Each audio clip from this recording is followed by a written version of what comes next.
네, 분명히 평소에 서던 자리인데 오늘은 처음 서는 것처럼 굉장히 긴장이 되고 떨리는 것 같습니다.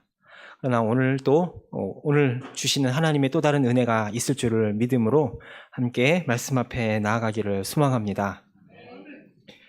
네, 어느 나라든지 산과 물을 관리하는 지산치수 사업은 시대와 지역을 막론하고 한 나라의 근간을 이루는 아주 중요한 사업입니다. 아무리 인간의 기술이 발전해도 세상은 여전히 자연의 거대한 영향 아래 살아갈 수밖에 없기 때문입니다. 일본에서 자주 보게 되는 지진과 쓰나미, 그리고 여름이면 미국에서 일어나는 허리케인과 같은 큰 돌풍이 불어닥치면 인간이 공들여 쌓은 모든 것들이 속절없이 무너지고 쓸려가는 것을 보면서 자연 앞에 인간의 한계를 다시 한번 깨닫게 됩니다. 과학기술이 발전한 요즘의 시대에도 이럴진데 모든 것을 하늘에 맡기며 살아야 했던 과거의 조상들은 이러한 천기의 움직임을 단순한 자연현상이나 자연현상이 아니라 하늘의 뜻으로 알며 살아갔습니다. 그래서 우리나라에서도 보면 홍수라든지 가뭄, 일식이나 월식과 같은 이상 자연현상이 일어나면 왕이나 통치자가 직접 나서서 제사를 지내곤 했음을 보게 됩니다. 오늘 우리가 함께 읽은 이 본문은 성경에 나타난 대표적인 자연재해인 홍수의 사건을 배경으로 하고 있습니다. 사실 구약 성경의 창세기에 나오는 이 홍수 사건은 우리가 읽는 성경에만 기록된 것이 아니라 고대 중동의 문헌일이라든지 인도나 남아메리카 같은 세계 곳곳에 고대 설화로 남아서 똑같은 이야기가 전해지고 있습니다. 그래서 어떤 이들은 이 성경에 나타난 홍수 이야기를 어떤 실제로 일어난 사건이나 이야기라기보다는 하나의 설화나 신화, 단군 신화와 같은 신화라든지 아니면 고대 시대에 떠돌아다니던 이야기를 빌려서 편집한 것에 불과하다라는 이론을 제기하기도 합니다. 그러나 그것을 거꾸로 생각해 보면 이렇게 세계 곳곳에 홍수의 이야기가 있다는 것은 그만큼 홍수 사건이 확실한 것이며 모든 인류의 기억 속에 큰 충격으로 새겨진 사건이라는 또 다른 증거가 될 수 있을 것입니다. 그럼 하나님께서는 왜 자신이 친히 만든 이 인류와 세계를 물에 잠기게 할 수밖에 없었을까요? 이 이야기의 근원은 창세기 3장까지 거슬러 올라갑니다. 하나님께서는 자신의 모든 심혈을 기울여서 이 세상을 만드시고 더군다나 하나님 자신의 형상을 닮은 인간을 만드셨습니다. 그리고 그 인간에게 자신의 모든 것을 부어주셨습니다. 세상의 모든 피조물들이 하나님을 보기 위해서는 사람을 보면 알 수 있었던 것입니다. 우리가 멋진 자연 환경을 보면 어떻게 생각합니까? 멋진 자연을 통해서 하나님을 볼 수 있다, 하나님을 경험한다라고 이야기를 많이 하죠. 물론 자연 환경을 통해서도 하나님을 볼 수 있지만 원래 하나님의 계획은 자연보다는 우리 사람을 보면서 하나님을 볼 수 있도록 만드셨다라는 것입니다. 그런데 그만 아담과 하와가 하나님을 떠나 범죄하고 말아서 에덴 동산 밖으로 추방되어 버리고 말았습니다. 이 세상과 하나님의 사이를 이어주는 유일한 끈이 끊어지고 말았습니다.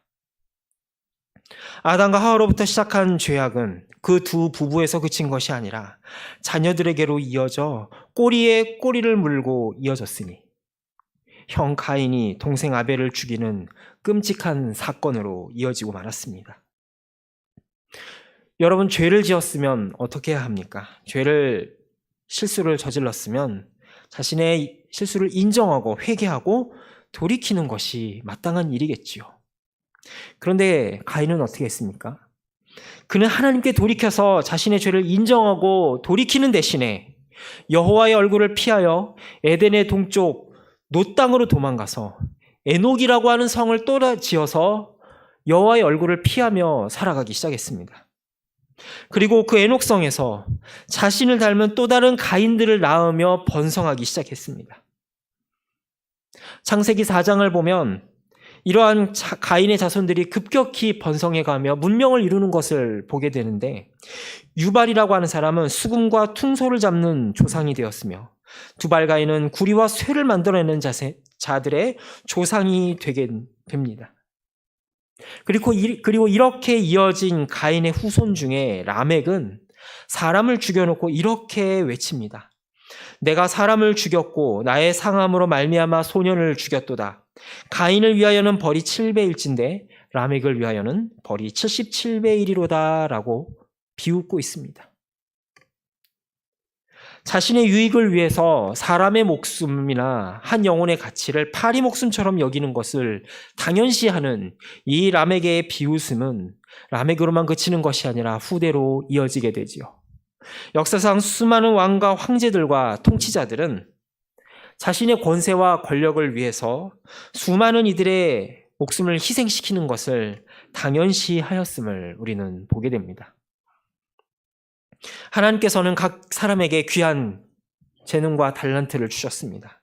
그런데 그 귀한 재능을 하나님이 주신 복된 에덴 동산과 그분의 나라를 가꾸는 데 쓰는 것이 아니라 바로 공중 권세에 잡은 자들을 위해서 쌓아가기 시작한 그 높은 죄악의 바벨탑은 창세기 11장에서만 나타나는 것이 아니라 이미 창세기 4장부터 그 그림자가 어른거리고 있음을 우리는 보게 됩니다. 하나님은 이사야 42장 8절에서 이렇게 말씀하십니다. 나는 내 영광을 다른 자에게, 내 찬송을 우상에게 주지 아니하리라고 말이죠. 그런데 사람들은 어떻게 했습니까? 하나님께서 자신들에게 주신 이 위대한 하나님의 영광을 썩어질 사람과 짐승과 기어다니는 동물 모양의 우상으로 바꾸어 버리고 말았습니다. 결국 하나님은 자기가 공들여 만든 이 모든 세상을 심판하기로 선언하며 창세기 6장 7절에서 이렇게 말씀하십니다. 내가 창조한 사람을 지면에서 쓸어버리되 사람으로부터 가축과 기는 것과 공중의 새까지 그리하리니 이는 내가 그것들을 지었음을 한탄함이니라 라면서 말이죠. 하나님은 인간에게 생육하고 번성하며 땅에 충만하라고 복을 주셨습니다. 그런데 죄가 들어오고 난 이후에 그 하나님의 주신 모든 복들이 뒤틀려져 버리고 말았습니다. 인간들과 모든 피조물이 생육하여 번성하여 땅에 충만할 때마다 하나님의 선하심, 하나님의 영광, 하나님의 창조의 아름다움이 번져나가고 번성하는 것이 아니라 죄와 사망과 절망이 충만하는 그런 일들이 벌어지게 되었던 것입니다. 우리는 이러한 비슷한 일을 지난 코로나 기간을 통해서 경험하였지 않습니까? 사람들이 모여서 교제를 나누고 무언가를 할 때마다 서로 간의 기쁨과 교제가 넘쳐나고 생산적인 것이 번져나가는 것이 아니라 바이러스와 사망의 그림자가 점점 퍼져나가는 것을 우리는 경험하였습니다. 결국 하나님께서는 이 죄악의 재생산의 비극을 막기 위해서 인간이 생육과 번성을 막지 않으면 안 되는, 비상 방역을 하지 않으면 안 되는 그러한 지경에 이르고 말았습니다. 이러한 재앙은 인간에만 미친 것이 아닙니다.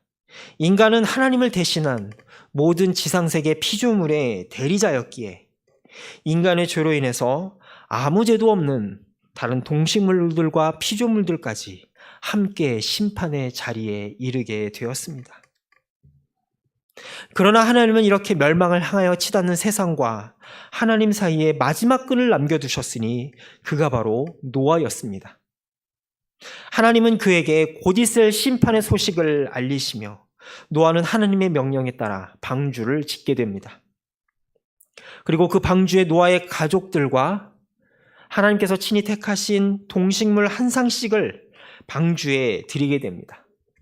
그리고 모든 것들이 끝나자 하나님께서는 방주의 문을 손수 닫으십니다. 그리고 마침내 홍수가 시작이 됩니다. 창세기 7장을 보면 홍수가 땅에 덮이는데 큰 기품의 샘들이 터지며 하늘의 창문들이 열렸다라고 기록을 합니다. 창조의 주인 되신 하나님께서 그동안 인류의 생존을 위해서 하나님께서 친히 붙들고 울타리를 쳐놓으신 그 보호막이 거두어지니까 모든 심판의 물결이 홍수같이 밀려온 것입니다. 그로 인해서 코에 기운이 있는 생명이 있는 모든 생명체들은 숨을 거두어버리고 말았습니다. 온 세상이 물로 뒤덮이게 되고 급기야 세상은 다시금 적막과 혼돈에 휩싸이게 되었습니다. 하나님께서 천지를 만드시기 이전에 있었던 그 어두움과 공허함, 혼돈이 다시금 온 세상을 뒤덮어버리고 말았던 것입니다. 성경에 기록된 이 홍수의 기간은 총 1년이 조금 넘는 시간들인데요. 이 홍수의 물결이 온 세상을 뒤덮어갈 때에 그 홍수에 올라타지 못해서 죽어가는 사람들과 동물이 죽어가는 그 비명소리와 절규가 들려올 때에 그것을 방주 안에서 듣고 있는 노아와 그의 가족들은 얼마나 두려웠을까요?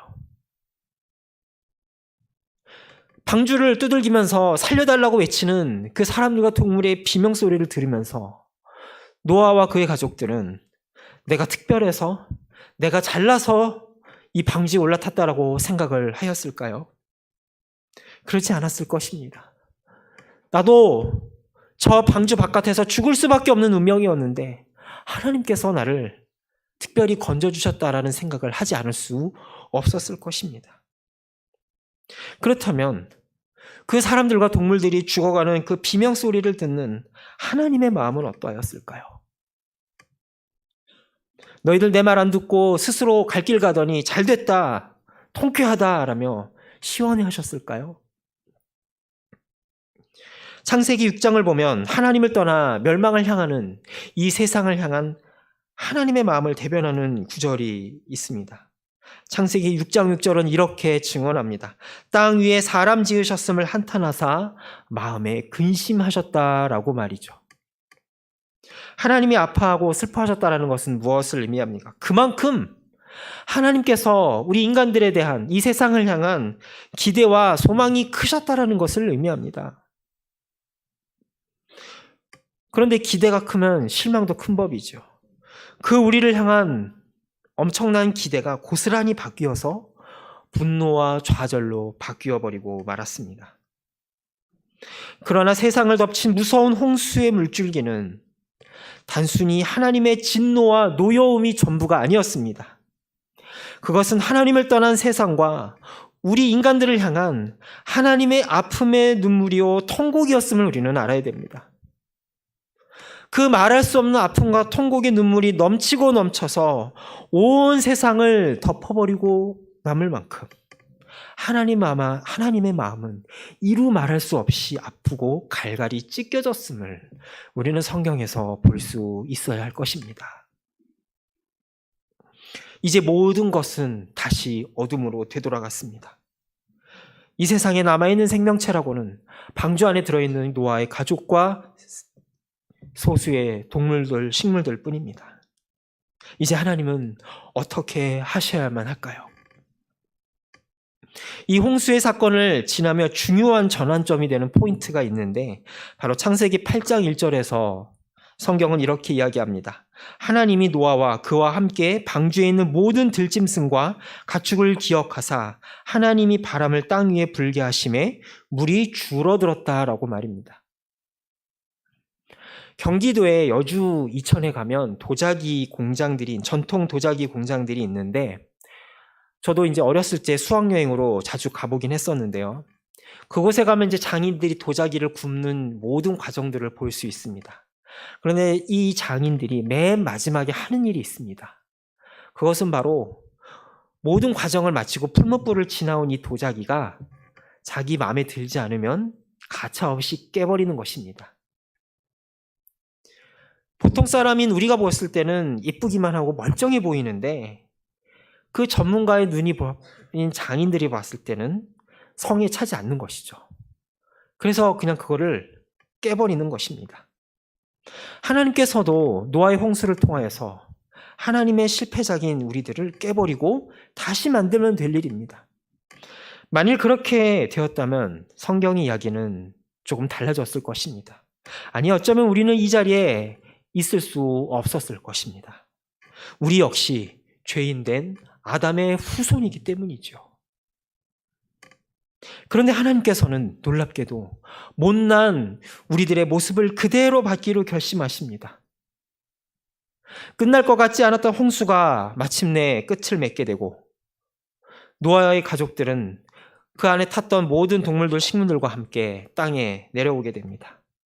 그리고 하나님께 번제를 드리고 하나님께서는 그들의 제사를 받으시며 두 가지를 약속을 하십니다. 첫 번째로는 땅이 있을 동안에는 추위와 더위와 심음과 거둠이 그치지 않을 것이다 라고 약속하십니다. 그리고 두 번째로는 다시는 물로 세상을 심판하지 않겠다고 하시며 무지개를 보여주십니다. 여러분 생각해 보십시오. 홍수를 끝낸 직후의 사람들이 조금의 비라도 오던가 아니면 조금만 심한 물난리가 나왔다면 얼마나 그 마음에 공포와 두려움이 가득했습니까? 아, 하나님이 우리가 지은 죄로 인해서 또다시 이 세상을 심판하시려는 것보다라는 그 두려움이 그들 마음속에 들지 않았겠습니까? 그래서 하나님께서는 안심하라. 내가 그런 방식으로는 다시는 세상을 심판하지 않겠다라며 약속을 하시며 그 약속의 증거로 무지개를 걸어 두셨던 것입니다. 그러면 여러분, 하나님께서는 이 죄악된 세상을 홍수로 심판하시기까지 모두 쓸어버리신 이후에 왜 또다시 똑같은 사람들을 살려두시고 피조물을 이 땅에 놓아두셨을까요? 노아라고 그래서 다른 사람들입니까? 아닙니다. 홍수 이전의 사람들과 똑같은 사람들입니다. 왜 하나님께서는 그렇게 하셨을까요? 오늘 본문 21절과 22절에서는 그 이유를 이렇게 이야기합니다. 내가 다시는 사람으로 말미암아 땅을 저주하지 아니하리니 이는 사람의 마음이 계획하는 바가 어려서부터 악함이라. 내가 전에 행한 것 같이 모든 생물을 다시 멸하지 아니하리니 땅이 있을 동안에는 심음과 거둠과 추위와 더위와 여름과 겨울과 낮과 밤이 쉬지 아니하리라 라고 말입니다. 하나님께서 인간의 모든 타락과 홍수의 과정을 거치며 한 가지 깨달은 것이 있었습니다. 그것은 바로 사람은 심판과 무력으로, 위력으로 변하지 않는다라는 것입니다. 하나님이 힘으로 눌러서 죽여버림으로써 그 존재를 없애버릴 수 있을지는 몰라도 무력으로, 심판으로 사람들을 변화시킬 수는 없다라는 것입니다.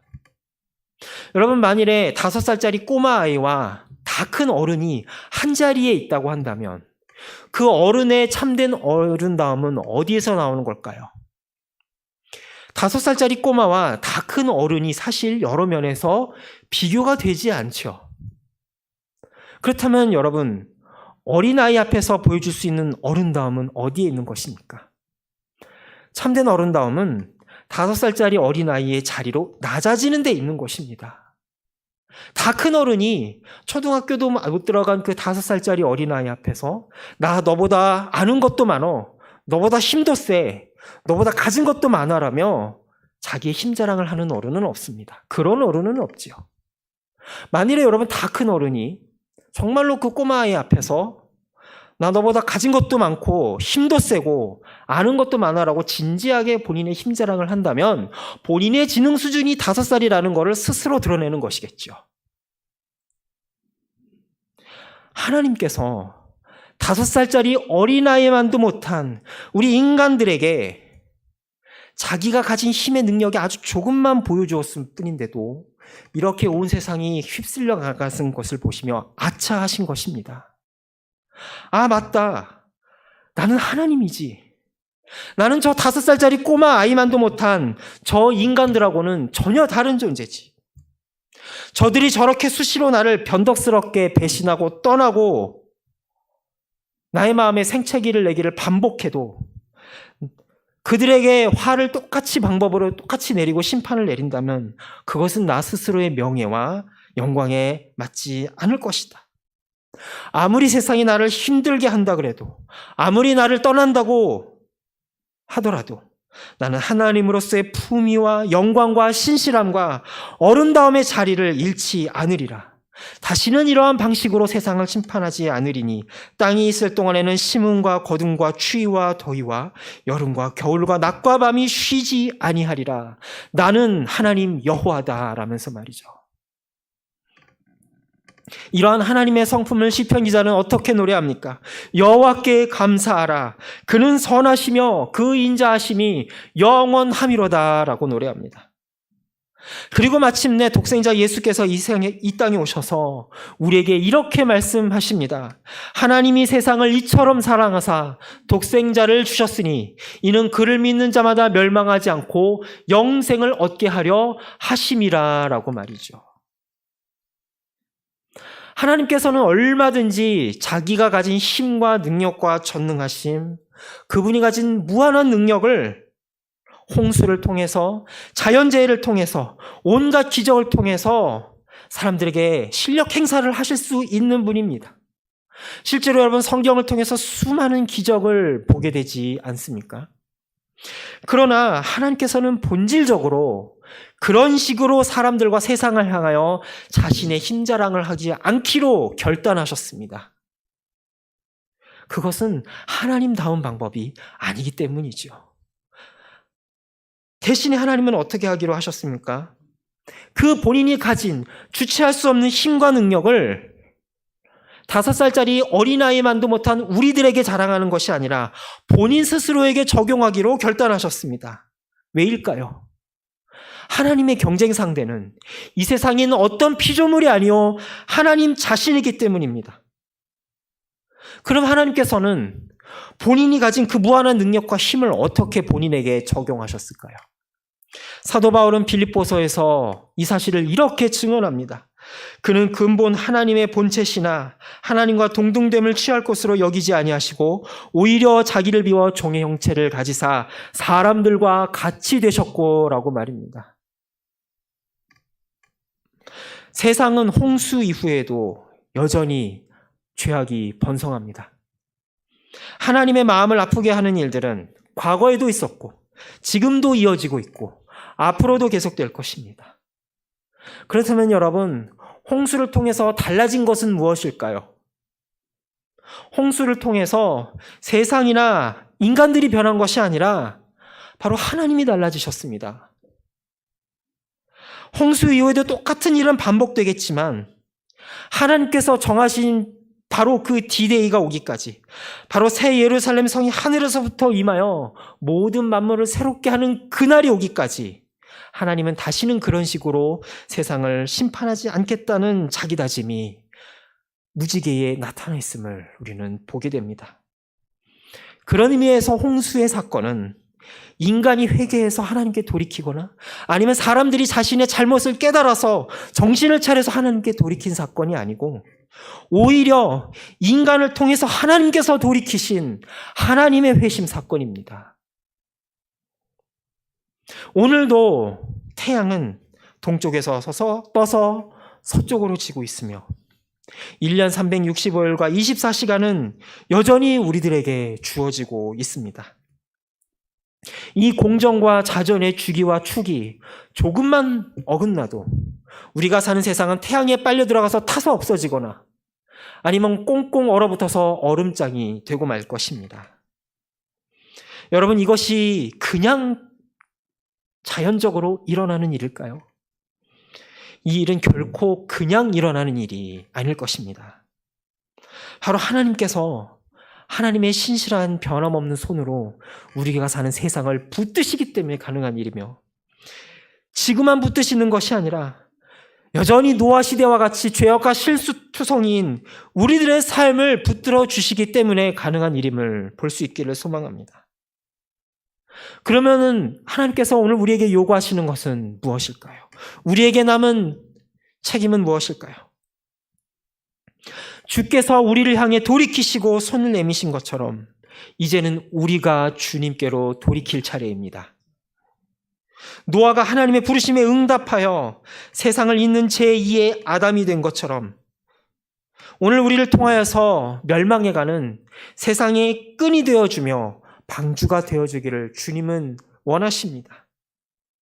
노아를 통한 하나님의 손길이 아브라함과 모세와 다윗을 통해 이어지고 마침내는 예수님과 교회로 이어질 수 있었던 것처럼 하나님께서는 우리를 통하여서 하나님과 세상을 잇는 귀한 일들이 끊이지 않기를 소망하고 계십니다.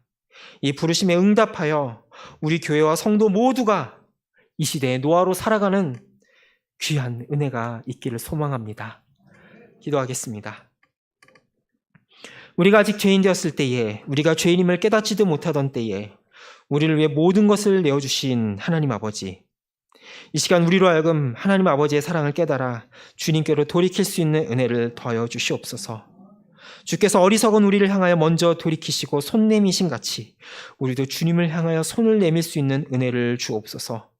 그래야 노아를 통해서 온 세상이 그 계보를 이어갔던 것처럼 우리도 이 시대의 노아가 되어서 하나님의 나라를 이어가며 하나님과 세상을 화해시키는 축복의 통로가 되게 하여 주옵소서. 우리를 위해 먼저 낮아지시고 마침내 높아지신 예수 그리스도의 이름으로 기도합니다. 아멘.